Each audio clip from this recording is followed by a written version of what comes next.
ถ้าเจ้ากำลังเรียนภาษาและบ่มีคนต่างประเทศที่จะสนทนานำเจ้าสามารถใช้สิ่งต่างๆที่อยู่อ้อมข้างเจ้าเป็นสิ่งที่เจ้ามาอธิบายและเจ้าจะสนทนานำตัวเจ้าเองพยายามอธิบายในเมื่อที่บ่มีคนฟังแต่พยายามหาคำที่จะมาอธิบายตัวอย่างว่าตัวนี้เป็นข้าวจืนที่มีกล้วยอยู่ข้างในหั่นภาษาอังกฤษเขาจะเอิ้นว่า banana fritters หรือว่า fritters แล้วเจ้าก็จะอธิบายไปประมาณนี้ I always come here for have lunch and today I have the banana fritters or if without banana they call like dough fritters ถ้าว่าบ่มีกล้วยผสมอยู่ข้างในหั่นเขาจะเอิ้นในภาษาอังกฤษเขาจะเอิ้นว่า dough fritters so I really like it it is a little sweet and with the banana inside yeah I love it and a lot of people also like to eat it like a snack so let's eat it together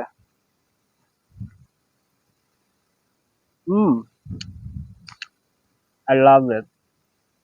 so if you want to try you can come here I can add it a little for you try it a little แล้วต่อไปสิ่งที่2ข้อยอยากให้ทุกคนมาอัดวิดีโอของตนเองและเว้าภาษาอังกฤษใส่หลังจากนั้นก็มาเบิ่งว่าตนเองเว้าภาษาอังกฤษได้ดีเท่าใด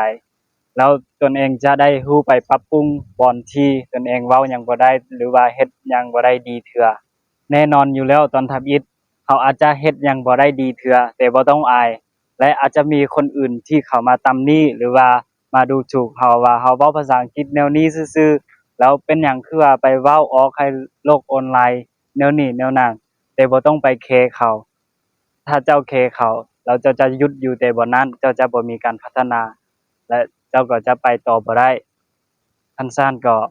มีแต่พัฒนาตนเองไปสิ่งที่เจ้ารู้ก็คือว่าข้อยกำลังพัฒนาตนเองข้อยบ่ได้พัฒนาโลกไปพัฒนาตนเองให้ตนเองก้าวหน้าให้คิดแต่แนวนั้นก็พอบางคนบอกว่าอ้ายข้อยบ่มีเวลาเรียนภาษาอังกฤษเลยถ้าเจ้าบ่มีเวลาเรียนให้เฮ็ดไปตามนี้เปิดโทรศัพท์ฟังเพราะว่าทุกๆคนมีโทรศัพท์อยู่แล้วให้เปิดโทรศัพท์ของตนเองขึ้นมาแล้วก็วางและเว้าไปตามในขณะที่เจ้ากำลังเฮ็ดเวียก English speaking course Conversation 1